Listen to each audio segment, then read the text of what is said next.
Politics is a matter of one world bleeding over into another. Geographic, political, cultural, spiritual, all factors that together construct a human life. And so politics becomes a matter of mitigating the areas where these life worlds overlap. Occasionally in history, one life world is so aggressive that it threatens all other life worlds. It's bad enough that Virginia has been occupying district land since 1847. What is less well known is how often our southern brother sees fit to violate the district's borders. The handgun ban in D.C. was ineffective because of the constant stream of black market weapons which coursed from Virginia directly into district neighborhoods. Hundreds of deaths and thousands of serious injuries are the result of Virginia drivers who use the district as a high-speed passageways to their Maryland offices and their vacation homes on the eastern shore. And people worry about immigrants from El Salvador? Recent debate has swirled around the question of Virginia's complicity in the destructive results of their disregard for D.C. sovereignty.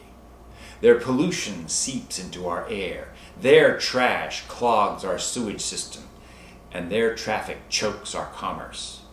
The recent food riots exemplify even more clearly the far-reaching consequences of Virginian aggression. Whether these acts could be the result of a nefarious motivation to subvert a culture Virginia somehow feels in competition with, or whether they are manifestations of long-held resentments dating back to the Civil War. These are questions which are useless to address.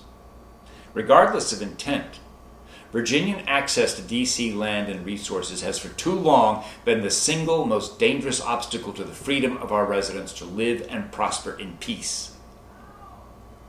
To ensure the safety of its citizens and the health of its culture, the District of Columbia must have a buffer zone, which can effectively shield it from the constant aggression of our belligerent and imperialistic neighbor to the south. In long overdue compliance with the surrender of the Army of Northern Virginia to General George Armstrong Custer, Virginia must now begin to plan for an organized and orderly relocation of all assets and residents to a place south of the Washington, D.C. border as determined by Article 1, Section 8 of the United States Constitution. This is not a military demand. This is not an act of Congress or a presidential directive. This is a real politic solution to a situation which has reached crisis state.